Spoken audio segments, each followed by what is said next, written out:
Welcome back. This is still the Polity reaching you live from Abuja. Right now, we'll still be taking a conversation and a look at the days leading up to the inauguration, the May 29 inauguration, where we'll be having a new government after 8 years of the current President Muhammadu Buhari administration. President-elect Asiwaju Bola Ahmed Tinubu will begin his journey as the president of the country on May 29. But leading up to that, there are issues that we need to take a look at, both developmental and otherwise, and to gauge what we could be expecting in this new administration. And now I've been joined in the studio by political psychologist Honorable Ahmed Adamu, who joins me to do some justice to this and also to throw some more light on other issues affecting the new government, including the 10th Assembly, which will accompany the executive this time around. Good afternoon and welcome to the program. My pleasure. Good afternoon. It's good to have you. All right, let's start with the basics of it all. May 29 is just about 26 days away, and when you really put it in perspective, after 8 years, 8 years is enough to do a lot. After 8 years of having one government, one administration, we are going to be having a whole new one starting on May 29. What are the expectations? What are the, what do people expect could happen? Bearing in mind some of the things on ground, which I will mention. We have 1 trillion of debt now, our debt profile. Over 121 million Nigerians are living in multidimensional poverty. We still have the issue of fuel subsidy, insecurity and all that. These are the issues that the new president will have to contend with. So what do you think might be out there, and what can we expect? Well, first and foremost, I want to congratulate Nigerians having taken their time to go out and exercise their franchise. Election has come and gone. For those who have 1 or 2 litigations, I advise they approach the appropriate quarters to seek for their redress, be it as it may. Barely any moment, preparations are on ground for the 29th May inauguration. And of course, as developing country, we are not also out of some of these challenges, ranging from poverty, issues, insecurity, as you mentioned, and others. But let's keep hope alive. We all have a stake concerning keeping this country one. We all have a role to play in safeguarding this country. The security agents, of course, security agencies are doing their best in making sure that they put in their best in securing the lives and properties. But it's still not enough. We as the citizens, we must also be patriotic by reporting to appropriate quarters any security suspect which will aid the security agencies. Now, the president-elect, if you follow his profile, is a strategist, is someone that has developed nothing to become something. You can't discuss the achievement of Lagos State today without bringing Asiwaju Bola Ahmed Tinubu on board. He designed the template upon which all the successive government within the state are following, and that gave Lagos State to the position it is today as one of the best 3 states in West Africa, not even in Nigeria as a whole. So Lagos is more or less like a mini country in a country, and you must give credit to Asiwaju Bola Ahmed Tinubu. So I am optimistic, and I want Nigerians to support the incoming government, as he has already given Nigerians his blueprint, which he tagged hope, renewed hope. We want to believe he will take this country to the promised land if given him that full support by special grace of God. Yeah. So do you think we'll be getting an all-round balanced state of appointments in terms of ministers and so on, as we're leading up to that, and also the time frame. Do you think this, if you want to make predictions, based on the antecedents which you've mentioned, how fast, or will I say better, do you think the new president would be able to do compared to what we have? Because if you remember, in 2015, it took about 6 months before we got a cabinet. You know, when you laid side by side, what differences do you think we might see? Well, first, I want to believe the incoming president knows the game. He's not a novice when it comes to governance. I can't speak for him, but bet you, as it is now, 60 to 70% of his cabinet has already been constituted. And as soon as he's sworn in as the President of the Federal Republic of Nigeria, after the inauguration of the 10th Assembly, I want to assure Nigerians that in a month after the swearing in, Nigerians will see who their ministers are and which portfolios will each and every individual occupied. The ministerial appointment is a constitutional provision that each and every state must have a representative at the upper chamber, which is the executive arm of the government. So there is nothing like over-dominance, let me use that word. Each and every state will have equal and fair share when it comes to ministerial appointment. That's fair enough. Still on the government that we're expecting, like I said in my introduction, it's not just the executive. There's a number of lawmakers also coming in. We actually have perhaps the lowest return rate that we've had in quite a while. A lot of lawmakers did not get to retain their seats. So we have a lot of people coming in. What do you make of the dynamic we might be seeing between the executive and the legislature?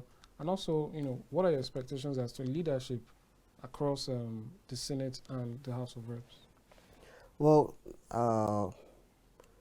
politically, it's not a good omen for the democracy of Nigeria, where you have 60 to 70% lawmakers as fresh or new members, because instead of them to be busy legislating issues, busy putting their constituency on project that will drive the country, they were busy mentoring them, because most of them are novice, and you must put them through before they even talk of how to legislate on how to put bills before the House, how to enact laws. All these are things that they must be carried, or they must be tutored before getting the best when it comes to legislate representing their constituency. But be it as it may, they are members elect, and therefore the commission, that is National Assembly Commission, alongside the clerk and all other relevant stakeholders, will have to do their best in putting these new lawmakers into the right path. I believe the leadership of the 10th Assembly will do justice to both the returning and the fresh members. No, that's fair enough. So what do you expect as regards the persons who might be taking charge in terms of Senate President, House of Reps, Speaker, and what about that relationship really? Like has been said, some persons have termed the current assembly, the 9th Assembly, as rubber stamp, even though, you know, if you put it, you know, looking at it in certain perspectives, they're actually responsible for quite a number of pivotal bills, you know.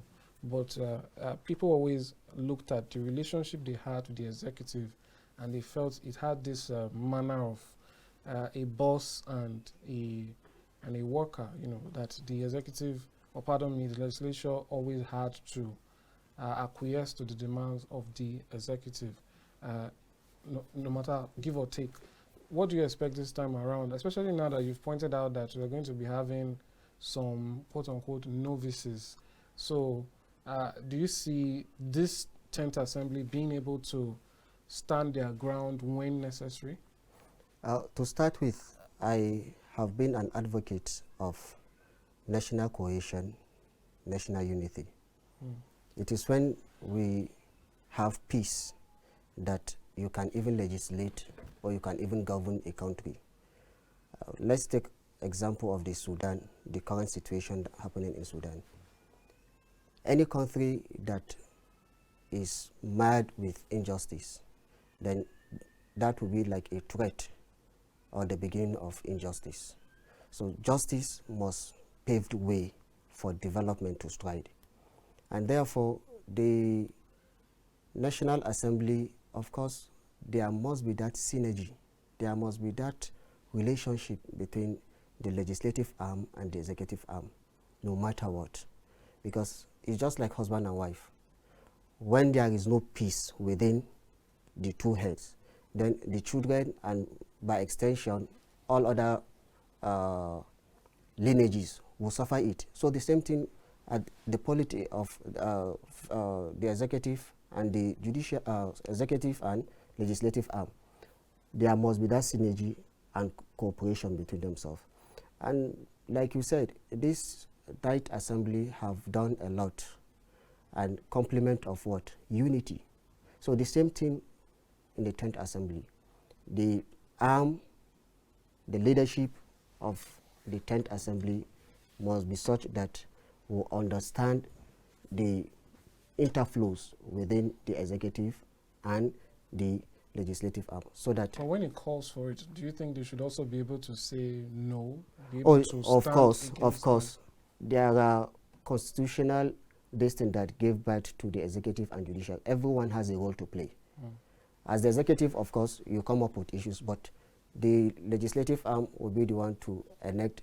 Most of the functions of the legislative arm is just an oversight. Theirs is just an oversight. And when there is need for saying or telling the executive that no, this should be done in this way, of course they will say it. But what is most paramount is that unity, that understanding. There must be that understanding between executive arm and legislative arm of government, without which you and I will suffer it. That is just the fact. All right, what about the issue of zoning when it comes to sharing of these positions? Do you have any opinion on that? How do you think it should be, distributed? Well, I will only say my own part and what I feel will stabilize the country. Give and take, the Senate President should be micro-zoned to the south, excluding the southwest, which has already produced the president-elect. So, by extension, south, and southeast, we should be looking at that angle for the Senate President. For the speakership, we should be looking at northwest and north central. Northeast already have the Vice President-elect in person of His Excellency Kashim Shettima.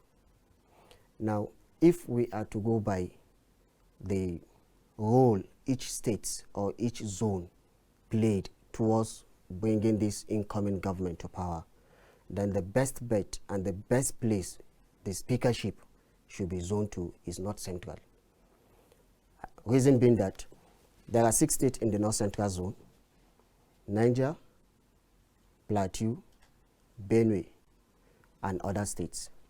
Now, for the presidential election, only Plateau and Nasarawa State was won by Labour Party.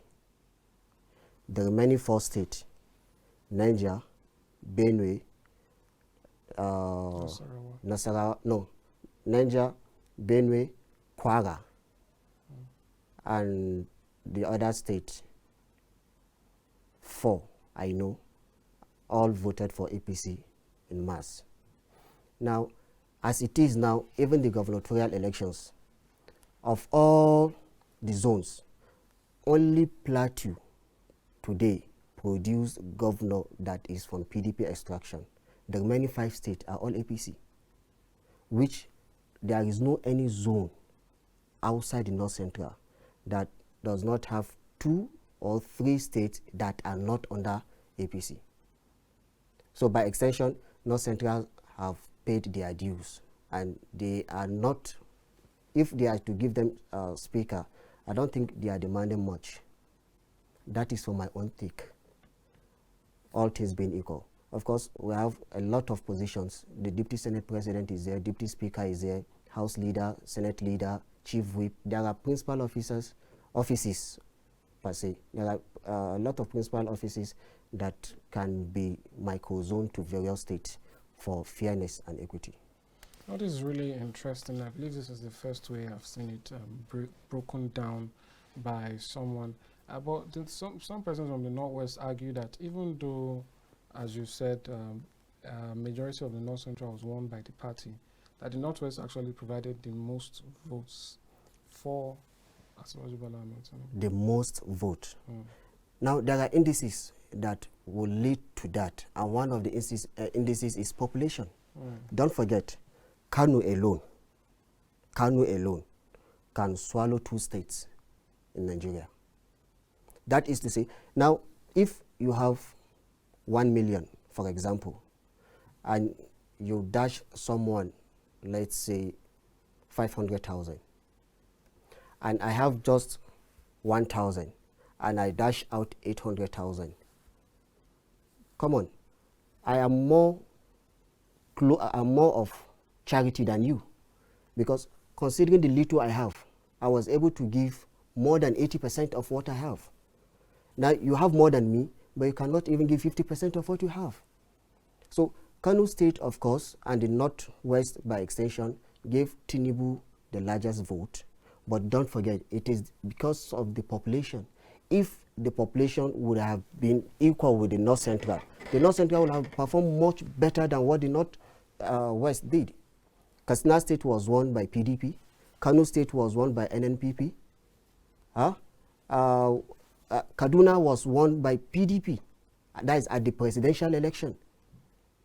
So, if what they gave happened to be that much, yes, but don't forget, they took the advantage of the population, without which, if the population of Northwest and North Central would have been equal, I'm telling you, North Central will have outweighed the Northeast, the Northwest. So it's just by population, and not by the other way people are looking at it. Right, that's fair enough. Now, still leading up, or perhaps succeeding the inauguration, there's still things going on the political scene that are shaping up and that might have an effect on the government of Asiwaju Bola Ahmed Tinubu. You mentioned that the North Central is split, with majority being in the APC. We've been seeing some sort of rearrangement going on with the general elections, where some places that were lost or that used to be held by certain parties being lost to others. And I'm wondering, what do you think this means for the government ahead?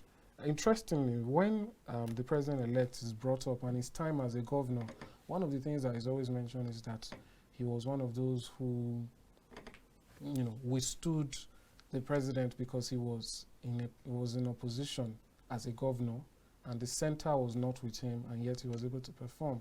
But people believe that there's still an effect from the federal level to the sub-nationals. Now, what kind of relationship do you foresee? As we speak, the president-elect is actually in Rivers State commissioning a project, and I believe he has even said that Governor Wike contributed to his victory. So that's a PDP governor and an APC president-elect there. But what do you make of the switch we've seen? Let's take a look at the Southeast. The Southeast has always been seen as predominantly a PDP strong base, and now we have the PDP having perhaps one of the least amount of states. They have just one state, I believe, Enugu. Labour Party has a state, ABGA has a state, and the APC has 2 states. So they've lost that, although they've also won in other places. How do you foresee these governors, having an effect, or the synergy that we might see between them and the president?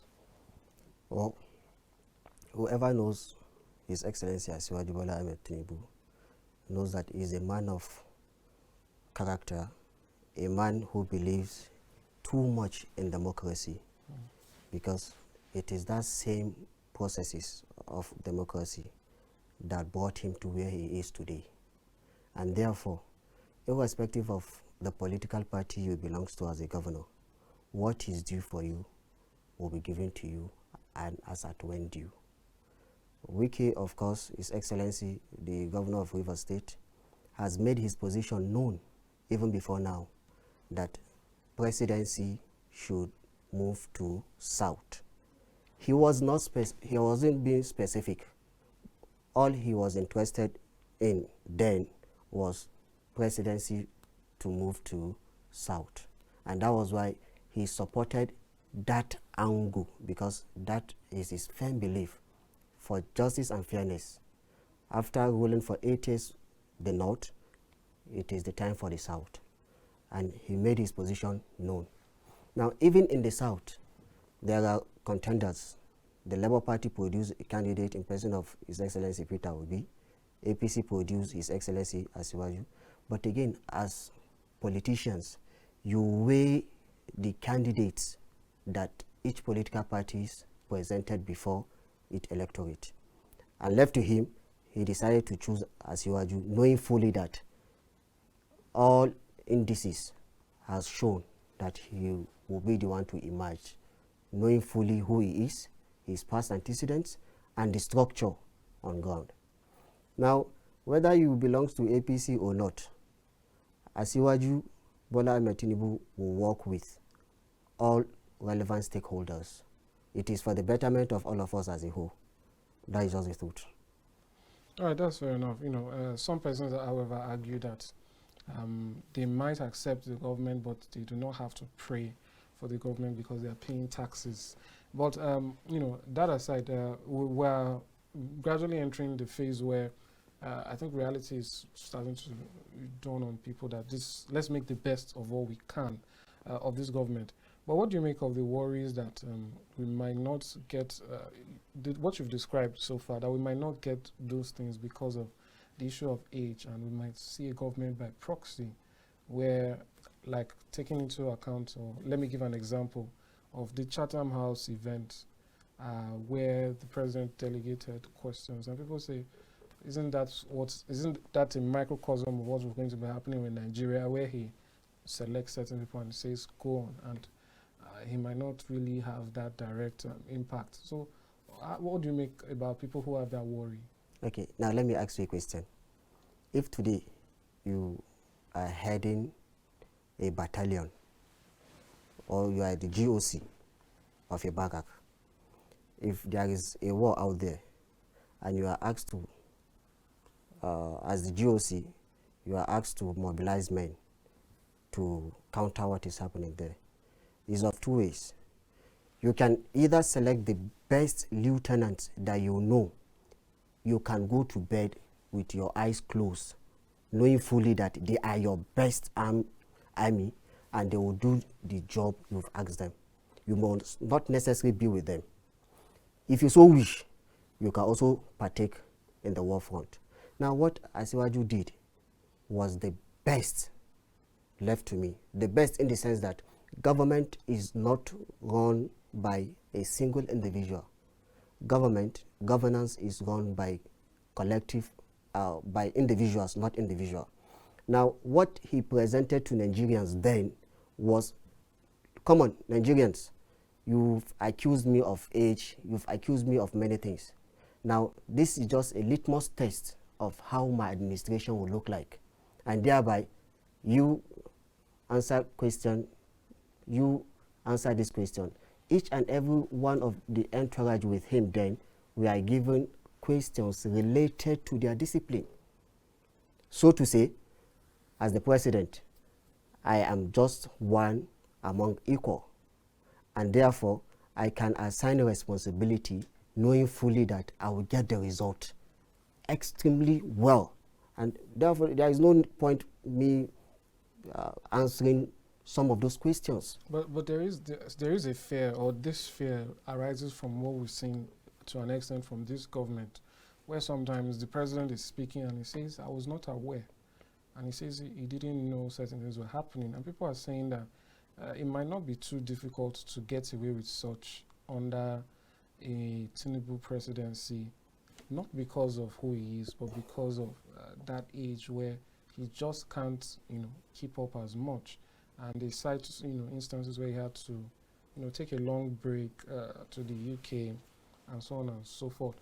But really, do you think this is in any way an indication of something that could happen where, take for instance, sometimes there's an adage, I believe, in some parts of the South where it was said that messengers of the king would walk to the king and they would whisper in his ear, and they will come back and say, "The king said," and then they say what they want to say.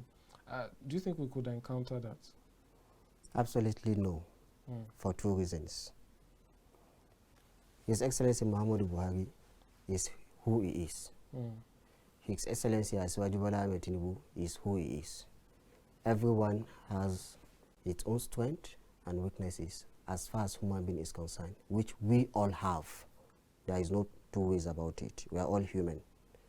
We are 99. Some of us are even 70. So,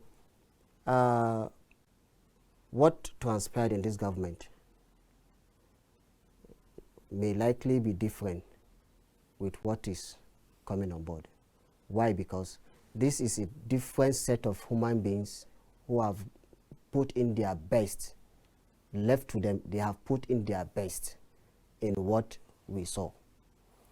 The incoming government will also come with its own best and do the best. So you cannot take Musa to be John or Jacob to be Moses. Everybody or every one of them has something to offer. If this government said, "I'm not aware of what happened under my administration," that is for the government. Let's watch and see. But I believe Nigerians will spot the difference between this coming administration and all administrations that we've had in this country. That I'm 100% sure. That's fair enough. And at the end of the day, if the country does better, it's for the betterment of everyone. Just quickly, for some bit of breaking news, or some moments ago, we have Governor Wike has requested a refund for the flyovers on Federal Road. He says the 12 flyovers and the demands, are quoting him now, and the demands you made for refund. Oh, pardon me, I'll take that again. Governor Wike asked for refund on the federal roads, and this is said to be the response of the president-elect. He says, "The 12 flyovers and the demands you made for refund, I owe you nothing, it's your road. You can't chuckle at me and make a demand. You are the one using the road. I commend your effort you have to lobby me." I think perhaps this plays into what you've said already. A request was made, perhaps jokingly, perhaps seriously, and he has said, "I owe you nothing." So arguments can be made that there's strength of will there for him to shut that down. But let's just end on this now. The final phase of this, even though there's already acceptance that he is the president-elect, there are still court cases and there are still issues on ground. I'd like to get your thoughts on the level of collaboration you think can happen across parties.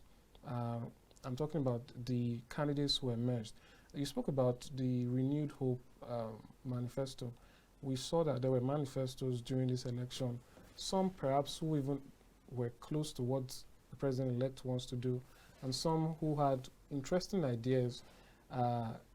It's been said a lot that one of the shortcomings of democracy is this winner-takes-all kind of system, where now that he has won, we might not see any of the contents of those manifestos. It seems as though they are lost to history. What do you think could happen? Is there any expectation that the Labour Party presidential candidates, the PDP presidential candidates, the NNPP presidential candidates could be given a chance to, bring some of those ideas that they can't implement at the moment into this? His Excellency Asiwaju, after being declared as the winner, the first thing he embarked on was to reach out to all those that contested with him, irrespective of political party. He visited Atiku, he visited Konkoso, That I know for sure. Not only that, knowing who he is and the situation the country is now, like I said in my opening remark, that what is most paramount now is national cohesion. And he is not taking that with liberty stuff. He is seriously, he means business when it comes to national cohesion, because it is only when there is that relationship, it is only when there is that peace and unity that as a president you can govern without much stress. But whenever the citizenry and the system is not at peace, you find it difficult to govern. So that is very important, and is pursuing that course to the fullest. And I'm telling you, and by special grace of God, with prayers, with all of us being on the same page, by taking this country that we don't have any other country other than this, we get to the promised land.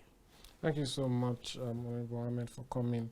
It's been a pleasure talking to you. Thanks for coming. It's my Perhaps pleasure. some other time we can still have discussions leading up to the day and afterwards, and let's see if some of the expectations we've expressed here, how well they're being achieved. Thanks for coming again. My pleasure. Thank you very much. All right, so that's how we end the program today. I'll leave you now with some reports and updates till the very end of the program. Do join us every weekday, 2 p.m. to 3:30 p.m. The Polity reaches you live from Abuja. Have a nice day. See you tomorrow. I am Amadine Obewe. Bye for now.